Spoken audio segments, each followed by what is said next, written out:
안녕하세요. 자, 형사법 꼬이빠입니다.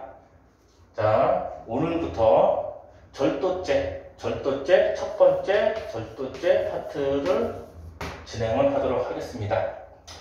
자, 절도죄를 보면은 절도죄에서 여러분들이 지금까지 공부하던 공부 방식은 절도죄에 대해서 이론적인 거를 막 공부를 하고 거기에 해당하는 판례들을 좀 보고 문제풀이를 좀 하고 이런 식의 공부를 진행하셨을 거예요. 그러다 보니까는 사람 뇌라는 특성상 단기 기억은 돼도 시간이 지나면은 그게 기억이 안 나는 경우가 많습니다. 그러다 보니까는 제 수업은 조금 거꾸로 돌아간다고 생각하시면 되겠습니다. 절도죄에 대해서 먼저 설명을 하는 게 아니라 우리 출제위원들이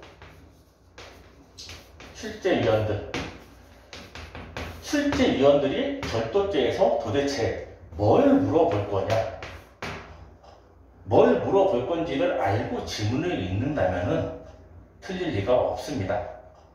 아시겠습니까? 그러니까 여러분들이 가장 많이 하는 소리가 시험을 보고 틀리고 나와서 해설을 본다던가 풀이 강의 같은 경우를 듣고 아는 건데 틀렸어, 이런 말들을 많이 하십니다. 아니에요. 그건 몰라서 틀린 게 맞습니다. 아시겠습니까? 절대 틀리지 않으려면은 실수도 아니야 되겠지만 출제위원이 그 문제에서 여러분들한테 무엇을 물어보는지 그거 파악하는 게 굉장히 중요합니다. 여러분들 지금 경찰 공부하시는데 형사법, 형법, 형소법 학자 되시려고 공부하시는 거 아니잖아요. 여러분들이 공부하는 목적은 하나입니다. 시험장 가서 그 문제를 맞히고 나올 수 있는 능력을 키우는 공부. 아시겠습니까? 자, 여러분들이 본 것만 맞춘다, 안 본 거는 틀린다, 이러면은요, 여러분들이 공부한 거가 전부 다 나올 때까지 운에 맡기는 시험이 되어버립니다. 맞죠? 시험에 어떻게 나와도 풀 수 있는 능력을 키우는 공부로 변화를 주셔야 돼요. 자, 진행하도록 하겠습니다. 자, 우리 절도죄는요, 시험 문제에서 크게 두 가지로 나눠서 물어볼 겁니다. 일반적인 절도에 대한 논점, 둘째, 야간 주거침입 절도에 대한 논점.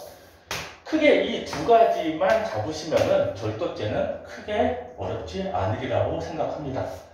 자, 그럼 출제위원들이 이 절도죄 파트에서는 여러분들한테 무엇을 요구하고 이 야간 주거침입 절도 파트에서는 무엇을 요구하는지 먼저 논점을 짚고 그 논점을 해결하는 방법을 설명드리도록 하겠습니다.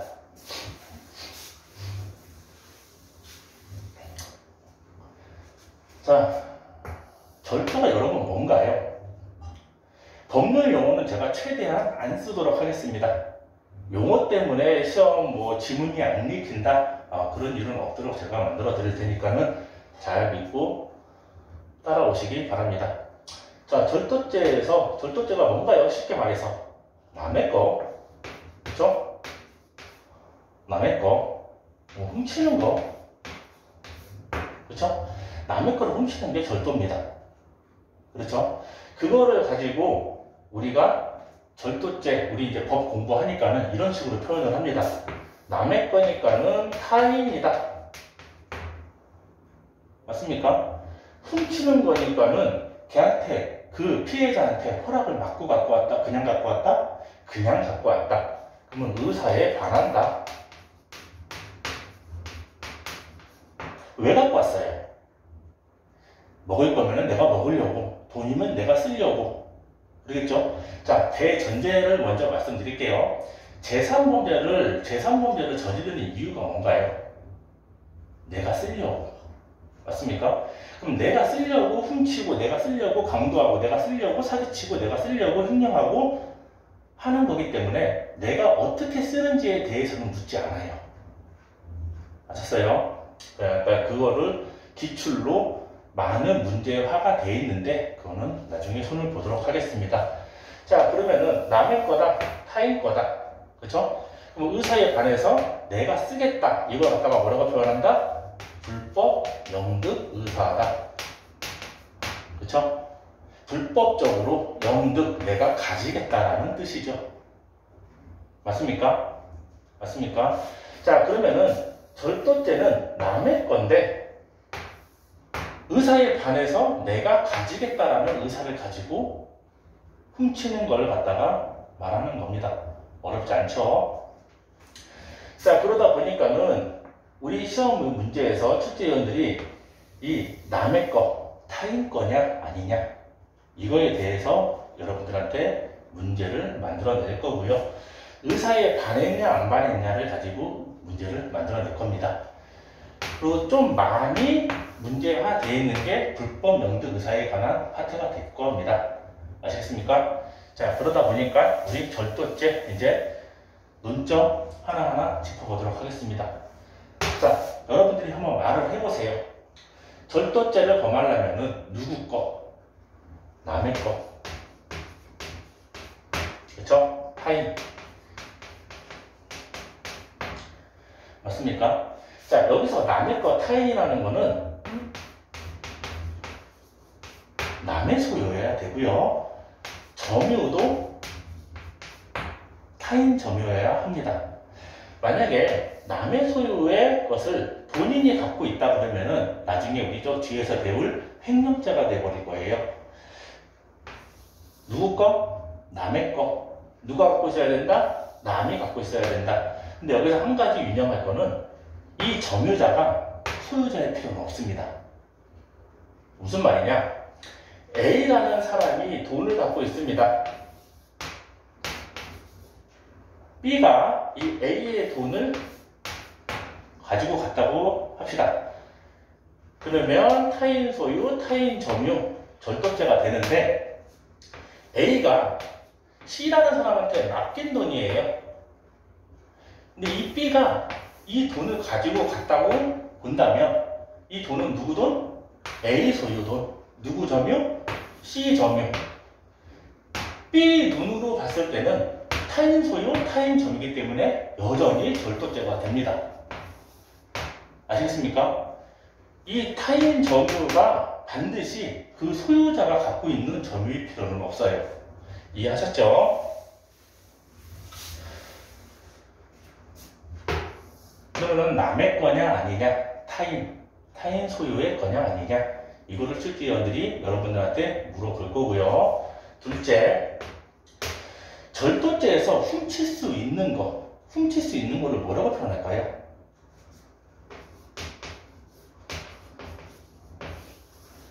우리 절도죄는요, 재물죄입니다. 재산상 이익을 훔쳐갖고 나올 수는 없어요. 아시겠습니까? 자, 재산범죄를 보면은 재물죄인 게 있고 재산상 이득죄인 게 있습니다. 그러면 재물죄만 되는 것들, 절도라든지 횡령이라든지 작물이라든지 이런 것들이 우리 재물죄가 되는 거고요. 컴퓨터 사용 사기라든지 배임죄 이런 게 재산상 이득 범죄가 됩니다. 나머지 범죄는 크게 고민 안 하셔도 돼요. 재물죄가 되는 거와 재산상 이득죄가 되는 걸로 나누셨다면 나머지는 재물과 재산상 이득이 둘 다 된다고 그냥 생각하시면 됩니다. 그거 갖다가 여러분들한테 물어보지 않아요. 저는 재물죄만 되는 것들, 재산상 이득죄만 되는 것들, 이것만 구분해 주시면 되겠습니다. 아시겠죠? 셋째, 의사에 반해서 갖고 갔냐?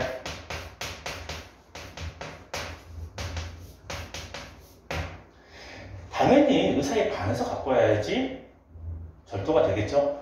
야, 나 이거 갖고 가도 돼? 갖고 가도 돼. 허락 받고 갖고 간다면은 의사에 반해서 갖고 가는 거다? 아니다? 아니죠. 절도가요? 절도가 나오지 않을 겁니다. 넷째, 우리 불법 영득 의사. 여기 파트와 여기 파트가 우리 기출로 가장 많이 돼 있어요. 자, 그러면 이 논점들, 출제위원들이 물어보는 이 논점들을 어떻게 해결할 건지 보도록 하겠습니다. 자, 먼저 타인 소유다. 타인 소유다. 자, 소유자가 만약에 없다면, 소유자가 없는 걸 내가 갖고 왔다면, 아니면 내 거를 내가 갖고 왔다면 절도죄가 성립하지 않겠죠. 그러면은 우리 기출 판례들을 보면은 소유자가 없는 것들이 등장을 합니다. 자, 시냇물이라든지, 그렇죠?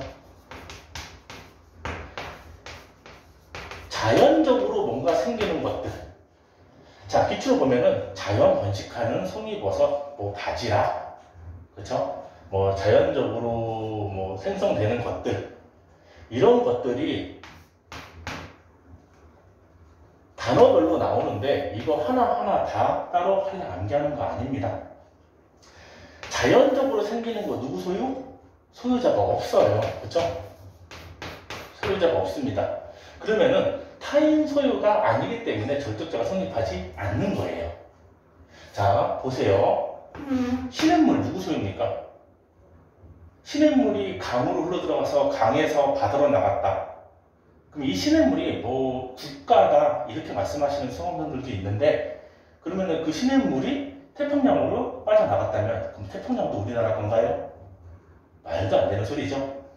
이 시냇물, 그렇죠? 뭐 빗물 이런 것들 소유자 있다 없다? 없어요. 그러다 보니까는 뭐 농지에다가 물을 갖다가 대기 위해서 불법적으로 펌프를 해가지고 시냇물을 갖다가 물을 뭐 끌어당겼었다. 절도 된다 안 된다? 안 된다죠. 아시겠습니까? 그럼 자연적으로 번식하는 뭐 송이버섯이라든지 뭐 바지락이라든지 이런 것들도 소유자가 있을까요? 소유자가 없겠죠. 만약에 자연적으로 생성되는 것들을 갖다가 이걸 절도죄로 의율한다면은 제주도에 있는 해녀분들은 전부 다 전가범이 될 거예요. 아시겠습니까? 고로 타인 소유자가 있어야 되는 재물이어야 됩니다. 소유자가 없다면은 절도죄는 성립하지 않아요. 아시겠습니까? 제가 말씀드리는 거는 처음부터 끝까지 수업 시간에 제가 말씀드리는 거는 모두 다 기출이에요. 단적인 예로 제가 설명을 드리는 거기 때문에 반드시 좀 이해해 주시기 바라겠습니다. 아시겠습니까? 자, 우리 시험에서 좀 많은 비중을 차지하고 있는 재물. 여러분, 재물이 뭐예요? 이게 중요합니다. 그렇죠? 재물이 뭐냐고 물어보면은 많은 수험생분들이 물건이요, 뭐 눈에 보이는 거요, 이렇게 말씀하시는 분들이 꽤 돼요. 그럼 제가 먼저 기출 질문 하나 드리겠습니다. 우리 동력, 전기죠? 재물이에요, 아니에요? 이거 재물입니다. 그렇죠? 물건인가요? 눈에 보이나요? 그럼 물건이나 눈에 보이는 거 이렇게 설명하면 안 된다는 거죠. 결국 재물은 뭐냐면은 일단 제 수험생들과 저의 약속입니다.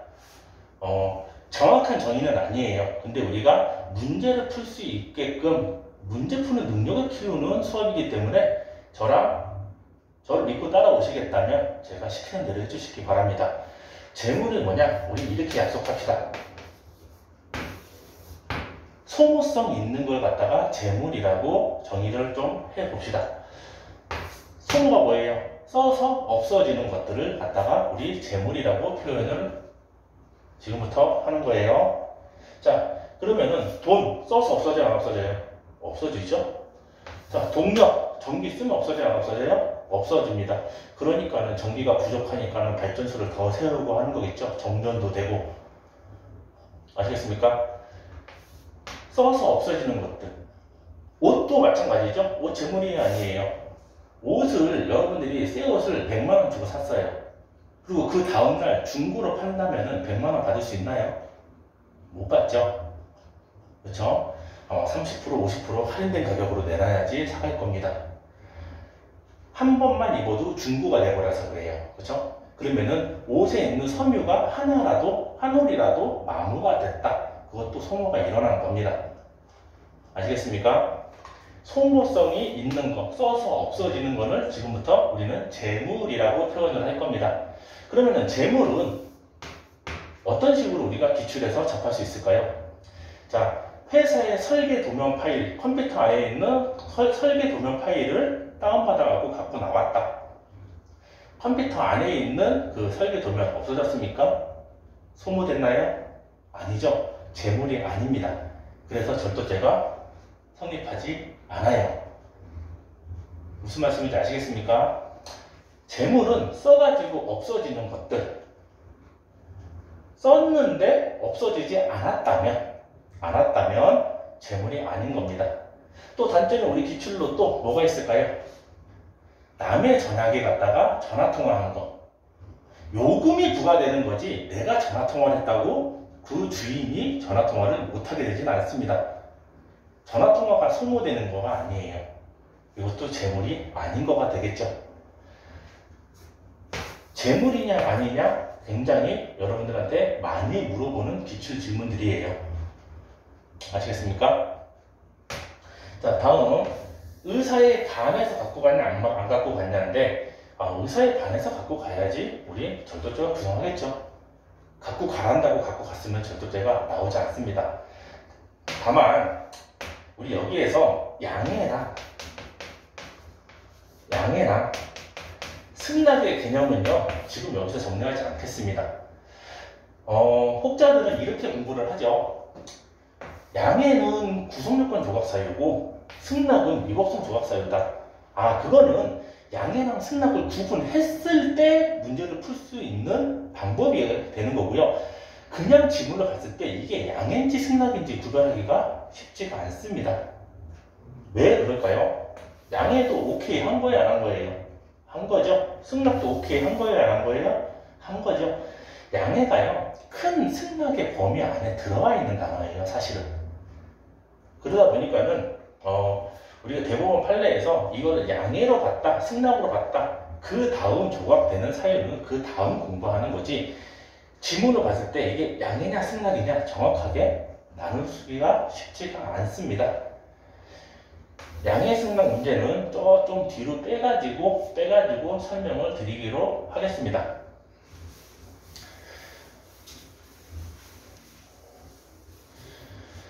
자, 불법 영득 의사에 대해서 출제위원들이 여러분들한테 물어볼 겁니다. 근데 이게 좀 중요합니다. 그렇죠? 불법 영득 의사가 뭐라 그랬어요? 불법적으로 내가 먹겠다. 그럼 재산범죄는 왜 저지른다? 내가 쓰려고 저지른다. 이게 불법 영득이라는 말입니다. 그렇다면 불법적으로 내가 영득한 의사가 없었다면 절도죄가 나온다 안 나온다? 나오지 않겠죠. 맞나요? 그럼 불법 영득 의사가 있는지 없는지 지문에서 보고서 이거 불법 영득 의사가 있어요 없어요? 여러분들이 구분을 해 주셔야지 문제가 풀리실 겁니다. 자, 그럼 우리 기출을 좀 보겠습니다. 자, 남의 신용카드를 쓰고 제자리에 갖다 놨다. 남의 도장을 갖다가 쓰고 제자리에 갖다 놨다. 이런 지문들 많이 보셨을 겁니다. 제자리에 갖다 놨다는 말의 의미가 뭘까요? 내가 그거를 갖겠다? 아니다. 그쵸? 쓰고 제자리에 갖다 놨으면은 이거는 불법 영득 의사, 내가 먹겠다라는 의사는 없었다는 겁니다. 아시겠나요? 자, 신용카드, 도장 이런 거 재물인가요? 예, 재물 맞죠? 왜? 썼을 때 도장이 눈에는 안 보이지만 도장을 여러 번 찍다 보면은 그 인이 마모돼요, 안 돼요? 마모가 돼요. 그쵸? 그럼 제자리에 갖다 놨다라고 한다면 이거는 불법 영득 의사가 없다고 문제를 푸시면 되겠습니다. 다만 이런 식의 지문들이 등장을 합니다. 7m에서 8m 옆에다 갖다 놨다. 아니면은 1km 떨어진 곳에다가 갖다 놨다. 아니면은 버렸다. 맞나요? 내가 집에 갖고 가진 않았어요. 갖고 가진 않았는데 제자리가 아닌 조금 떨어진 옆에, 많이 떨어진 옆에, 아니면 내가 갖고 가진 않았지만 버렸다. 이런 것들은요 전부 다 불법 용도사를 인정합니다.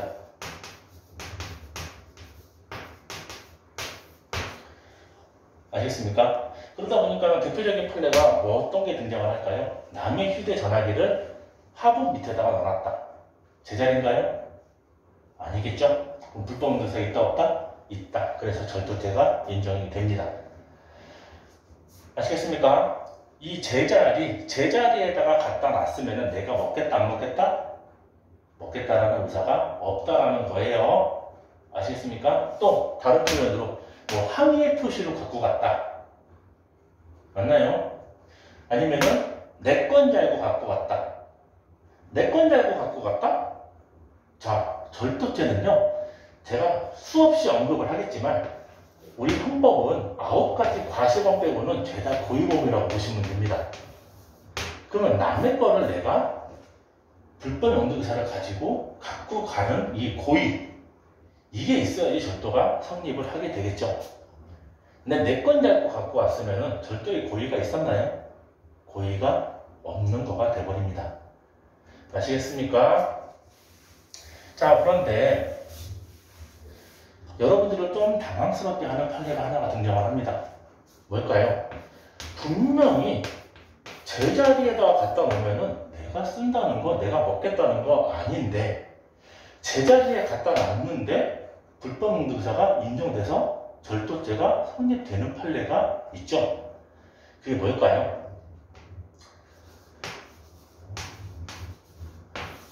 우리 통장 판례라고들 많이 합니다. 자, 이 사례를 보면은 이런 내용이에요. 자, 이제 근로자가 임금을 체불됐어요. 임금이 체불되다 보니까는 이번 달에도 또 임금을 못 받게 생긴 거예요. 그래서 관리소장 컨테이너에 들어가가지고 관리소장 통장을 가지고 나와서 거기서 1000만 원을 인출한 다음에 통장을 제자리에다 갖다 놨습니다. 이때 통장에 대한 절도죄가 되느냐고 우리 기출로 많이 등장을 합니다. 그렇죠? 이거는 절도죄가 성립을 해요. 절도죄가 성립을 합니다. 그 이유를 아셔야 돼요. 그 이유를. 나머지 것들은 우리 제자리에다 갖다 놓으면은 불법 용도의사가 없다면서요. 내가 먹을 게 아니라서 제자리에 갖다 놨다면서요. 네, 맞습니다. 근데 이거 제자리에다 갖다 놓은 통장은 왜 절도죄를 구성하나요? 자, 판결 요지를 보면은요, 이렇게 나와 있습니다. 경제적 가치 감소. 아무리 제자리에 갖다 놨다고 하더라도 경제적으로 가치가 감소가 된 게 무시할 수 있을 정도가 아니라면요, 불법 용도의사를 인정을 한 겁니다. 자, 그럼 다시 볼게요. 도장을 갖다가 가지고선 몇 번 찍었어요. 그리고 제자리에 갖다 놨습니다. 자, 주인이 이 도장의 인을 봤을 때 마모된 게 티가 나나요? 한 2번 찍었다고?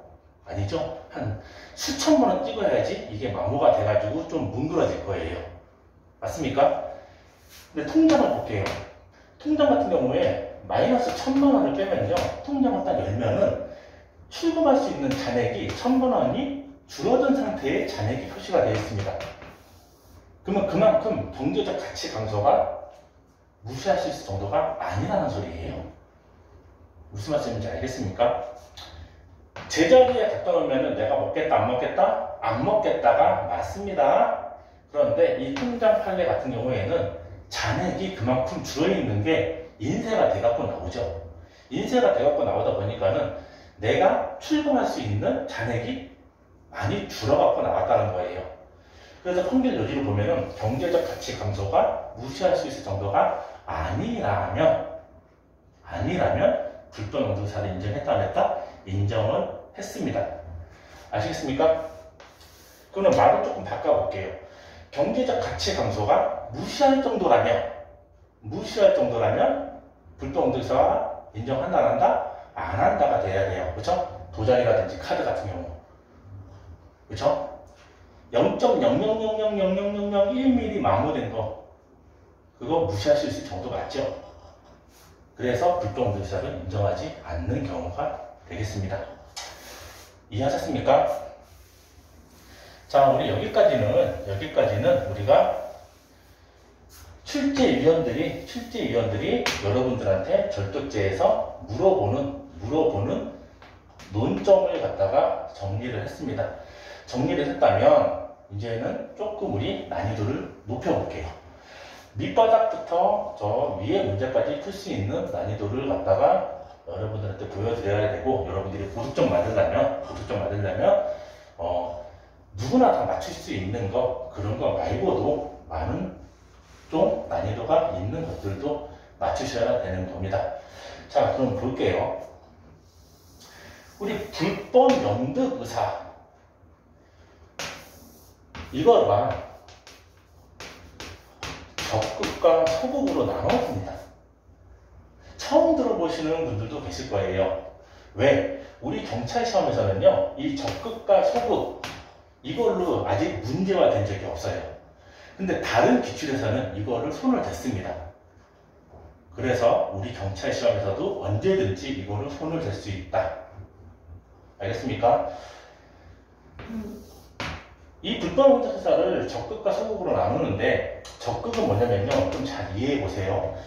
A라는 친구가 5만원을 갖고 있어요. 그럼 그 5만원 갖다가 떡볶이도 사 먹고, 뭐 PC방도 가고, 옷도 사고 하겠죠. 그렇죠?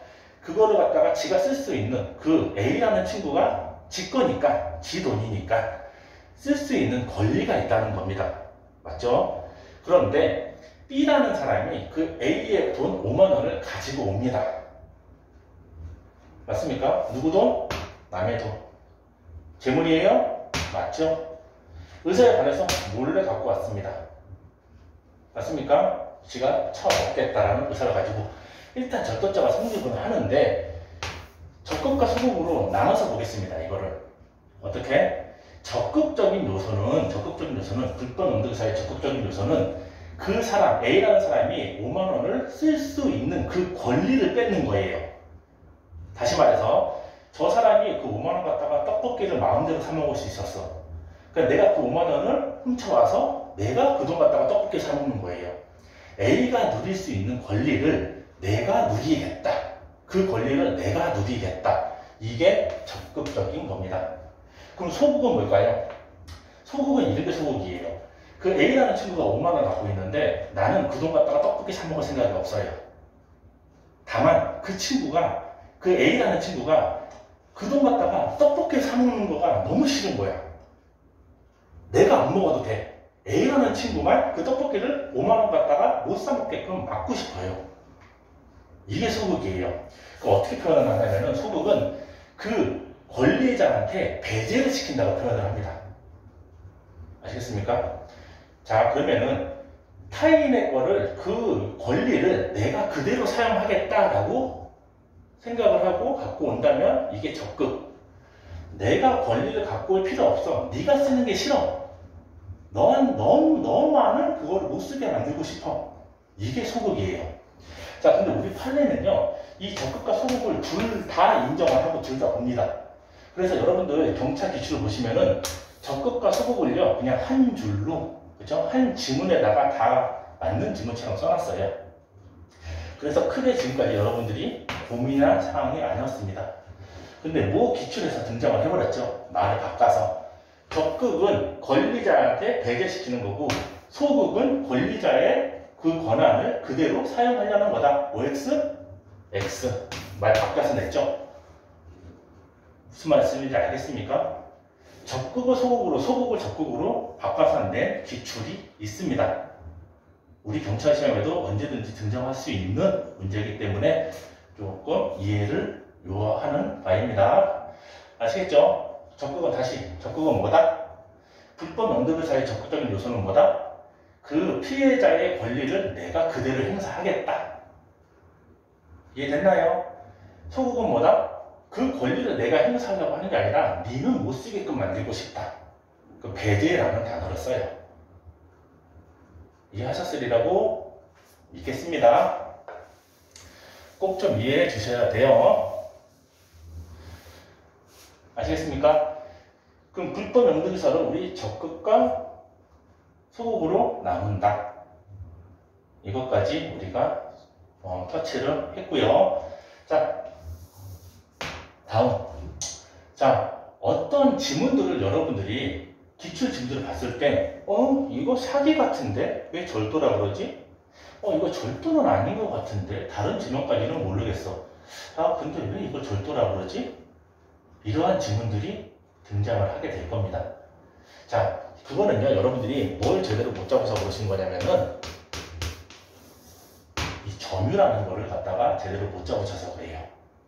점유라는 거.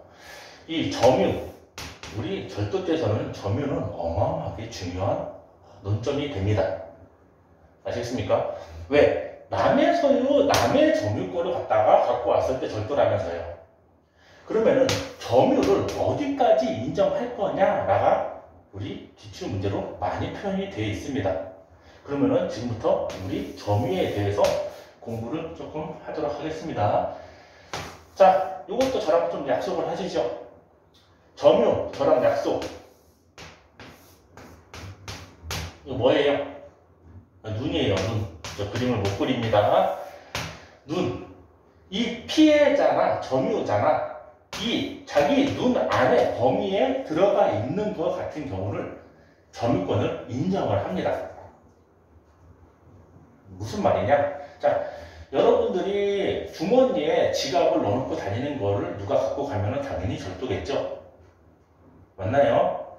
근데 이 지갑을 책상 위에 올려놨는데 그 책상 위에 있는 거를 갖다가 누가 갖고 갔다고 칩시다. 내 몸에 소지하고 있었나요? 아니죠? 책상 위에 올려놨어요. 근데 이거 누가 갖고 가면 절도예요, 아니에요? 절도 맞죠? 그쵸? 그 지갑은 누구 소유? 내 소유. 점유는 내 손 안에 있고 내 주머니 안에 있어야지 내 점유다? 그거 아닙니다. 그쵸?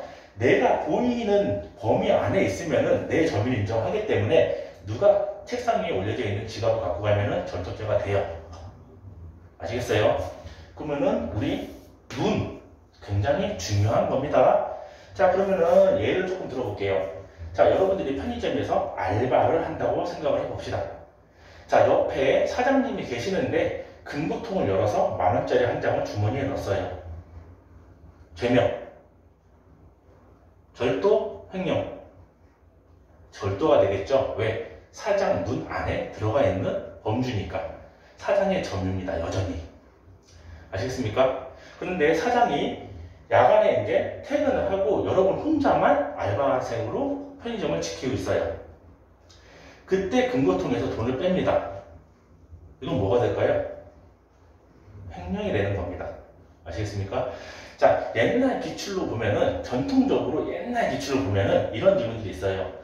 자, 시장을 보러 갔을 때 지게꾼이랑 같이 갑니다. 지게꾼이랑 같이 가가지고 물건을 사가지고 지게꾼이랑 같이 집에 오는 길에 지게꾼이 도주를 했다. 뭐? 절도. 왜? 같이 가고 있으니까는 내 눈 안에 있는 범주죠. 맞습니까? 근데 요즘처럼 뭐 택배 회사에다가 뭘 주문을 했다. 근데 택배 기사님이 그거 갖고선 도망을 갔다. 뭐? 이런 거는 횡령이 되는 거예요. 절도가 되지 않습니다. 아시겠습니까? 눈에 들어와 있는 거. 그러면 우리가 좀 익숙한, 친숙한 판례를 보겠습니다. 금은방에서 금을 살 것처럼 받아서 구경을 하다가 도망간 판례 다 아시죠? 근데 조금 뉘앙스가 여러분들을 현혹시키기 위한 뉘앙스가 들어가 있어요. 살 것처럼.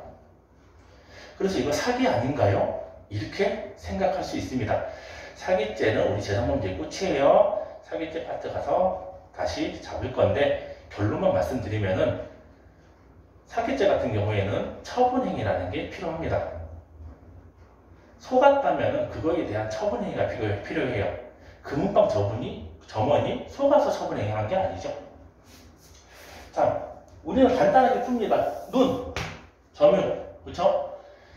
금을 살 것처럼 받았어요. 근데 여전히 이 점원 눈에 들어와 있는 범위 아니에요, 금이. 맞죠? 이거 갖고 도주를 한다면 우리 절도죄가 성립하게 될 겁니다. 축의금 같은 경우도 마찬가지예요. 여러분들이 대표적으로 알고 있는 축의금 판례. 여기에도 여러분들을 현혹시키는 단어들을 넣습니다. 뭐라고요? 축의금을 받을 수 있는 마냥, 그쵸? 기망해서. 맞습니까? 그래서 옛날에는요, 이 축의금 판례가 사기죄로 많이 나왔어요. 절도죄죠. 왜? 거기 축의금 받는데 온 가족들이 두 눈을 시커멓게 뜨고 있습니다. 맞나요? 그럼 점유는 그 신랑 신부 측의 점유가 인정이 되는 거예요. 아시겠습니까? 이 점유는 우리 눈으로 생각하는 거 약속하셨습니다. 그런데 내 눈 안에 보이지 않아도 점유를 인정하는 경우가 있어요. 그런 거 갖다가 좀 어려운 용어라고 생각하실 수 있는데 너무 어렵게 생각하지 마시고 포괄점유라는 단어를 씁니다. 포괄점유가 뭐냐? 자, 눈에 보이는 데 있으면은 그 사람 점유를 인정한다면서요. 맞습니까? 맞아요. 근데 포괄점유는 무슨 말이냐? 자, 여러분들 아파트 사신다고 생각을 해봅시다. 아니면 단독주택도 마찬가지고요. 우편물함에 본인한테 온 우편물이 들어가 있어요. 그러면 누가 봐도 그 우편물은 누구 거예요? 그 집 거예요? 아니에요? 맞죠?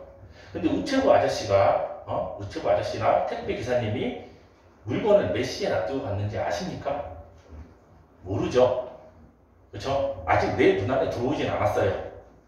그런데 몇백 네토 우편물 보관함에 그게 들어가 있다면은 누가 봐도 그 호수에 사는 사람 거라고 인정을 한다는 겁니다. 점유를.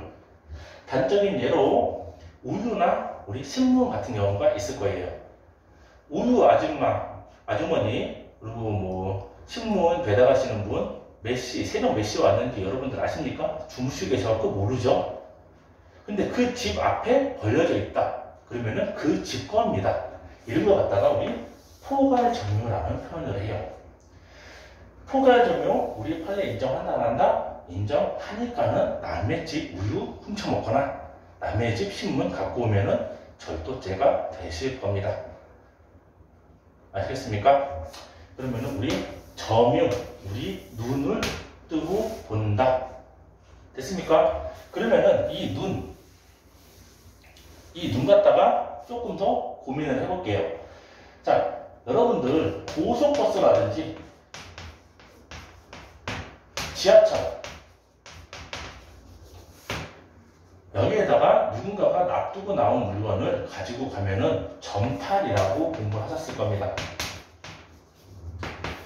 점유이탈물 횡령죄 맞습니까? 그럼 요거 자체를 갖다가 그냥 뜯어보세요. 점유가 이탈됐다. 그럼 점유자 있다 없다? 없다. 점유자가 없는 거를 갖고 왔다. 그래서 점유이탈물 횡령죄라고 표현을 해요. 아시겠습니까? 그리고 옛날에는 두 문자 따고 막 그랬었어요. 고지 점탈 사건이다. 막 이렇게 두 문자를 따고 그랬었습니다. 그렇게 두 문자를 따고 공부를 했더니 출제위원이 문제를 변형을 시켜버리죠. 어떻게 해요? 고속버스에 두고 나온 물건을 재물을 누군가가 그냥 갖고 갔다라는 표현을 하지 않고 운전기사가 그거를 봤다라는 표현을 집어넣습니다. 맞나요? 운전기사님 점유라든지 지하철, 우리 지하철 볼까요? 10명짜리 지하철. 여기 기사님 한 분 계시죠? 여기다가 놔두고 한 물건 이분이 아시나요? 모르죠. 볼 수가 없어요. 눈 안에 범죄에서 벗어나 버렸죠. 그래서 우리 고속버스라든지 지하철은 점유이탈물 횡령죄라 그래요. 그러다 보니까는 고속버스 터미널이나 지하철에 가면은 분실물센터가 있는 겁니다. 분실물, 점유를 이탈한 물건들, 재물들. 아셨습니까? 그런데 우리 출제위원이 변형한 거는 뭐예요? L이라는 고객이 고속버스 안에다가 뭘 놔두고 갔는데 기사님이 백미러로 본 거예요, 그거를. 그러면 어떤 생각을 하시겠어요?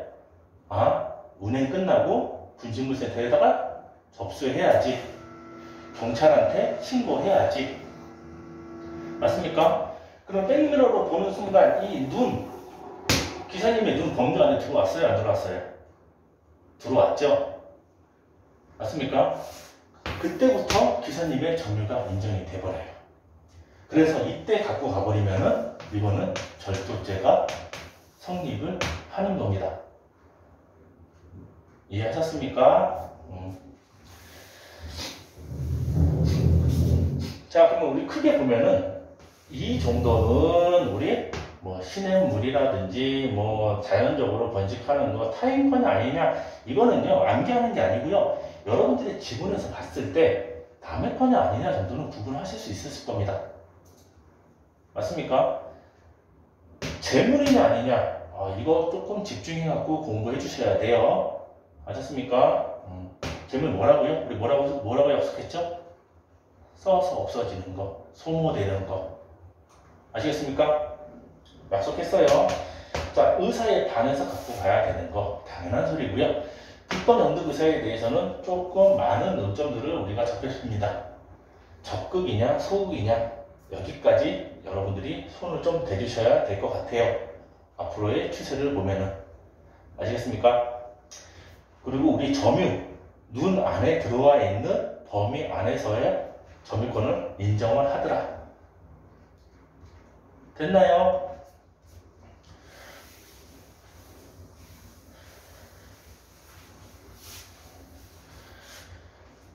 그러면은 여러분들이 절도죄, 그냥 일반적인 절도죄 문제를 푸실 때 이 논점들을 좀 적용해가지고 문제를 풀어주신다면 크게 어려움이 없으실 거라고 사료가 됩니다. 아셨습니까? 자, 다음 우리가 야간 주거침입 절도죄, 속칭 야주절이라는 범죄가 있습니다. 그렇죠? 자, 항상 공부를 하실 때 용어를 먼저 좀 뜯으세요. 언제? 야간에. 뭐 해야 돼요? 주거 침입해서 뭐 해야 돼요? 절도를 했을 때 이 죄명이 완성이 되겠죠. 됐습니까? 그럼 주간이다. 야주절, 나가리. 됐습니까? 야간인데 주거 침입하지 않았다. 야주절, 나가리. 야간인데 주거 침입해서 절도를 안 했다. 야주절, 나가리. 아셨습니까? 자, 야주절 문제는 자, 크게 고민하실 게 없어요. 우리 시험 지문을 보면은 야간이냐 주간이냐 아니면은 시간을 줄 겁니다, 여러분한테.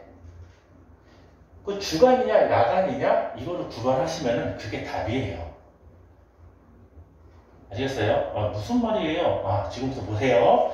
자, 우리 절도죄를 갖다가 주간과 야간으로 나누는 이유가, 가장 큰 이유가 뭘까요?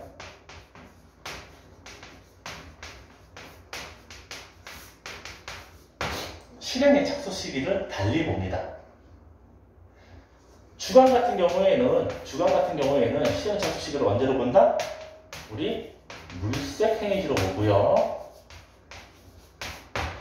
야간 같은 경우에는 야, 주, 절 언제로 보겠어요? 야간에 이 주거 침입했을 때로 봅니다.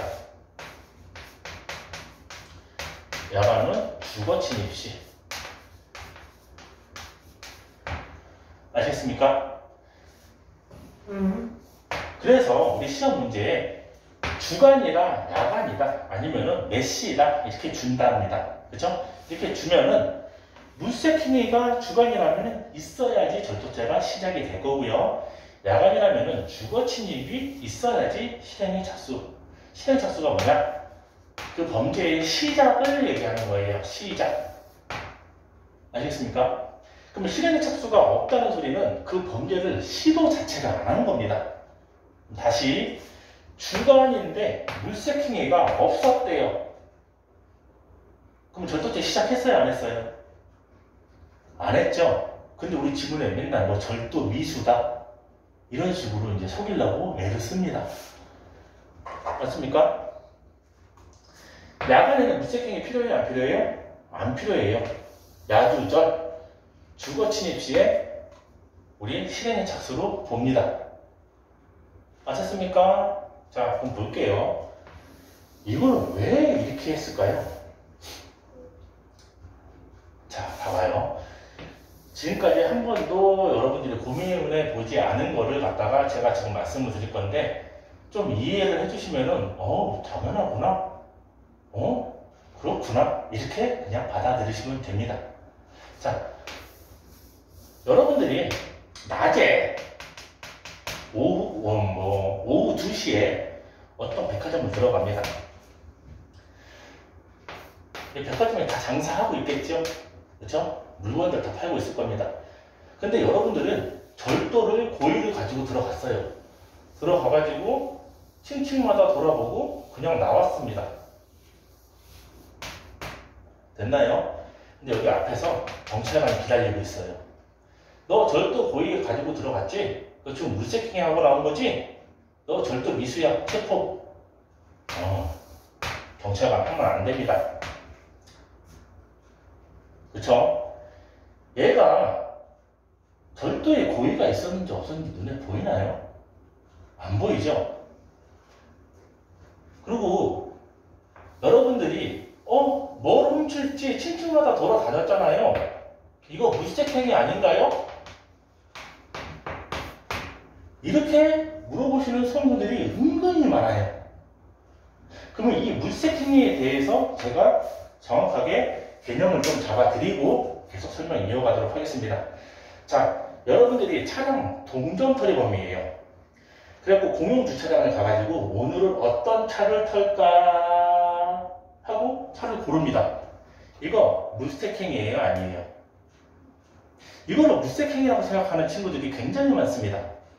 이건 물색행위가 아닙니다. 왜요? 나는 뭐니까? 동전털이범이니까 그 차 안에 다시방이라든지 뭐 시트 밑이라든지 바닥이라든지 그쵸? 뭐 선글라스 집이라든지 이런 거를 찾아보는 걸 갖다가 우리 물색행위라고 합니다. 자, 말을 좀 바꿀게요. 내가 동전털이범이 아니라 차를 훔치는 도둑놈이에요. 오늘은 저 벤츠를 훔칠까, 아우디를 훔칠까, BMW를 훔칠까, 이건 물색행위가 맞을까요, 아닐까요? 이거는 맞습니다. 그게 똑같은 말인데 왜 설명을 다르게 하시나요? 말이 전혀 다르죠. 물색행위라는 거는 그거를 훔칠 거를 갖다가 고르는 걸 갖다가 물색행위라고 해요. 뒤적뒤적 찾아보는 거. 자, 어떠한 사건을 보면은 빈집털이범이 그 빈집에 훔치려고 들어갑니다. 들어간다면 어떻게 해요? 옷장이랑 뭐 금은 뭐 이렇게 보석함이랑 다 완전 개판 만들어 놓고 나오죠? 이거는 훔칠 거 찾은 거야, 안 찾은 거야? 찾은 거죠. 이게 물색행위라는 거예요. 자, 근데 보세요. 아파트 1층에서 오늘은 1102호로 털까? 607호로 털까? 어느 집을 털지 고르는 거. 이게 물색행위일까요? 아니에요. 이게 물색행위가 되려고 그러면은 칼로 그 층을, 그 집을 훔쳐야 됩니다. 무슨 말씀인지 이해 가시나요? 물색행위는요, 내가 훔칠 거를 뒤적뒤적 찾아보는 거.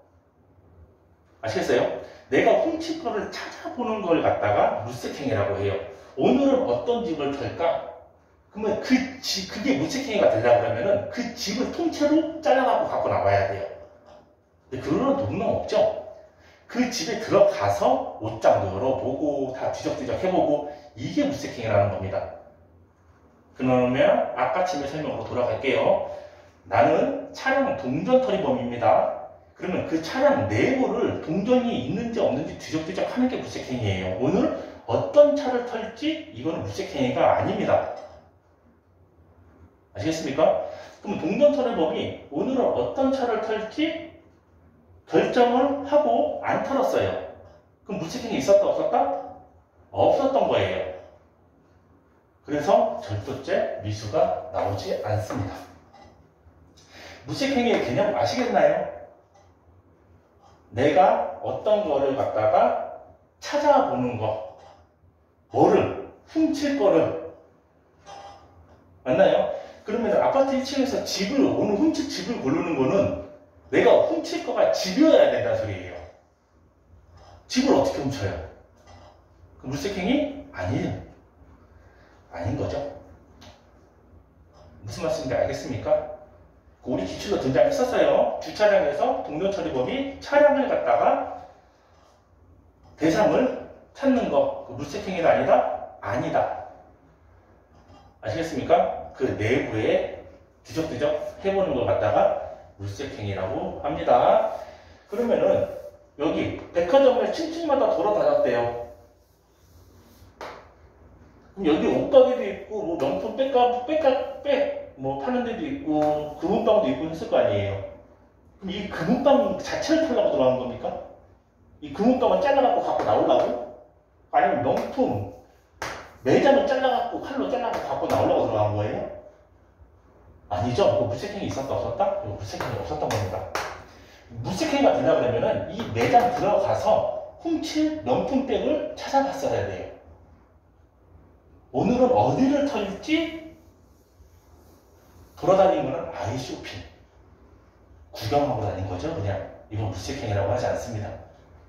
이해되셨나요? 이거 이해하셔야 됩니다. 알겠습니까? 그래서 얘가 낮에 백화점을 층층마다 돌아다니고 나왔다. 이거 물색행위 있었다 없었다? 없었어요. 검거할 수가 없습니다. 아시겠습니까? 그런데 지금 새벽 2시야. 새벽 2시. 야간이죠? 백화점 장사하는 데 있어요? 없어요? 없죠? 불 다 꺼져 있고 셔터문 내려져 있습니다. 그런데 여기를 들어갔어요. 왜 들어갔을까요? 이건 빼박이죠? 훔치려고. 맞나요? 그러니까 주간 같은 경우에는 이 물색행위가 필요합니다. 내가 뭘 훔칠까 찾아보는 이 물색행위가 있어야지 아 저놈이 도둑질을 하려고 들어왔구나. 도둑질을 시작했구나. 이렇게 인식이 되는 거고 야간에 불 꺼진 백화점을 갔다가 왜 들어갔어요? 찾아볼 필요 있어요? 없어요? 그냥 들어가기만 하면 왜 들어간 거야 이거? 훔치려고 들어간 거 이거는 빼박이죠. 그래서 야간에는 들어가면은 네 훔치려고 들어갔지? 절도 시작이다. 이렇게 표현을 하는 겁니다. 아시겠습니까? 그러면 주간에는 실행착수가 언제나 물색행위시다. 야간에는 실행착수가 언제나 주거신입시다. 아셨어요? 그럼 지문에서 주간, 야간이 주어지거나 시간이 주어지면은 주간이 주어졌으면은 물색행위가 없으면은 절도 시작 안 한 거고요. 맞나요? 근데 야간이 초시생들이 살짝 고민을 해요. 어떤 집을 야간에 도둑질을 하려고 현관문을 부수다가 집주인이 와갖고 도망갔다는 거예요. 그러면은 여기서 말하는 주거침입은 나중에 우리 주거침입 다들 하겠지만 그 주거라든지 뭐 건조물이라든지 그런 데를 들어갔을 때만을 얘기하는 게 아니에요. 들어가려고 문을 손괴하기 시작했으면은 문을 부시기 시작했으면은 주거침입 시작했어요 안 했어요? 시작했죠. 그렇죠? 그러면은 주거침입을 갖다가 시작한 것도 우리 실행의 착수로 본다 안 본다? 본다. 됐습니까? 무슨 말씀인지 알겠어요? 꼭 그 주거에 안 들어가도 됩니다. 문을 들어가려고 뭐 부시거나 그쵸? 뭐 들어가려고 시도를 하거나 그것만으로도 우리 주거침입 때는 시작에 이르렀기 때문에 야간에는 그 주거침입죄 시작이 있으니까 절도죄 실행의 착수가 인정이 된다는 거예요. 아시겠죠? 야간은 야조절 문제가 나온다면 반드시 이 시간 아니면 주간이냐 야간이냐 체크를 해주시고 이게 있는지 찾아주시면은 별 어려움 없이 문제를 소화시킬 수 있을 겁니다. 아시겠습니까? 아시겠어요? 자, 우리 절도죄의 논점이랑 야조절 논점까지 봤는데 우리 실행착수에 대해서 조금만 더 보도록 하겠습니다.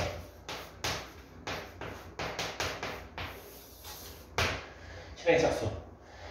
자, 실행의 착수에 대한 원래 파트는 우리 총론 가서 다시 한번 언급을 할 거예요. 실행의 착수가 그렇게 쉽지만은 않아요, 사실은. 그쵸? 그러니까 강도의 실행착수는 폭행협박이다. 강간의 실행착수도 폭행협박이다. 이런 것들은 우리가 평이하게 문제 푸는데 평이하게 그냥 써먹을 건데 실행의 착수 문제가 시험 문제에 나와버리면은 쉽지 않게도 출제가 가능합니다. 아시겠습니까? 다음 시간에 우리 강도죄에서 제가 언급을 한번 하겠지만 실행의 착수가 뭐라고 했어요? 그 범죄의 시작이라고 했죠. 그러면 항상 그 범죄가 시작이 되고 실패를 하던 성공을 하던 기수냐 미수냐 이렇게 나눠질 건데 반드시 실행의 착수, 이 범죄의 시작이 먼저 선행되어야 될 필요는 없습니다.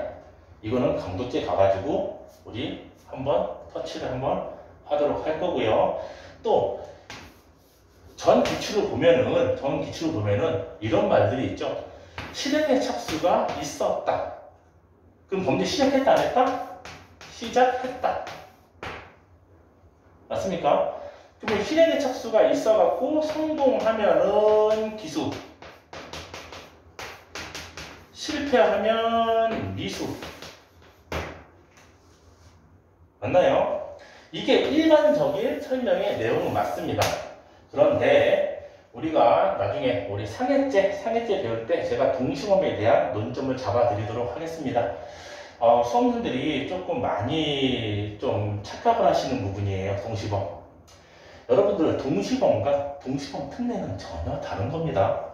동시범은 19조 동시범을 말하는 거고요. 동시범 특례는 263조 동시범 특례를 말하는 거예요. 결론이 달라요.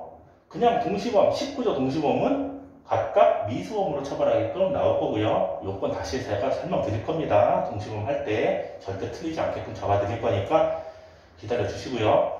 동시범 특례 같은 경우에는 공동정범의 예에 의한다라고 결론이 달라요. 그런데 동시범 특례를 동시범으로 알고 계시는 분들이 상당히 많습니다. 그러니까 어떤 문제는 맞추고 운 좋으면 틀리고 맞추고 운 나쁘면 틀리고 동시범이랑 동시범 특례를 구분을 못 하셔서 그래요.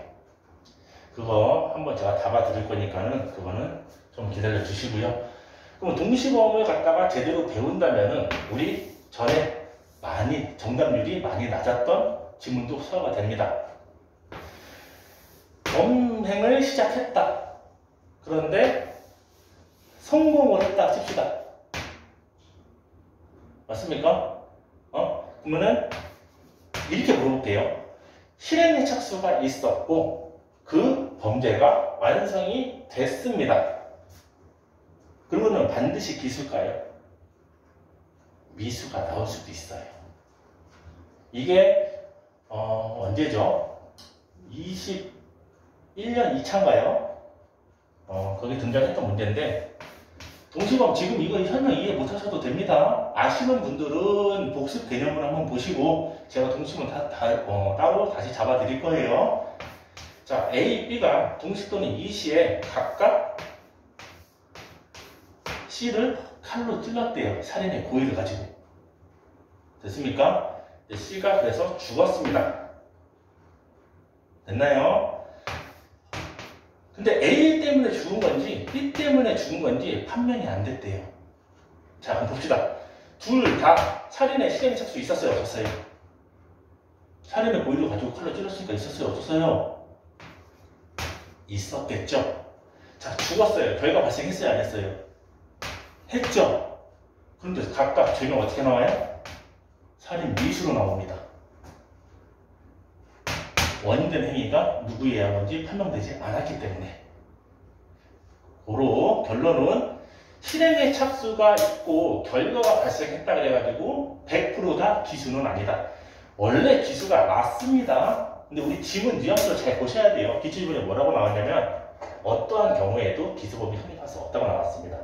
그래서 틀렸어요. 이것 때문에.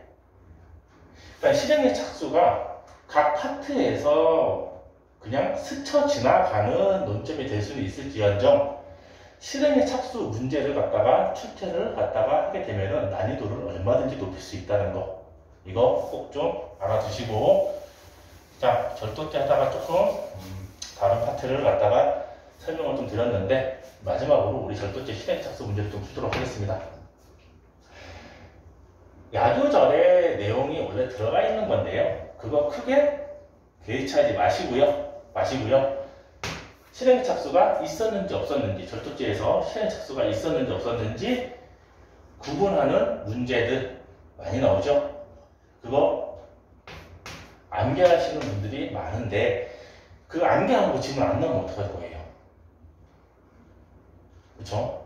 손전등, 실행착수 X, 초인종 X, 문고리 잡아당겼다 X, 가스배가 타고 올라갔다 내려왔다 X, 유리창을 잡아당겼다 O. 문고리는 O죠. O. 제가 말 잘못했네요. 문고리는 O.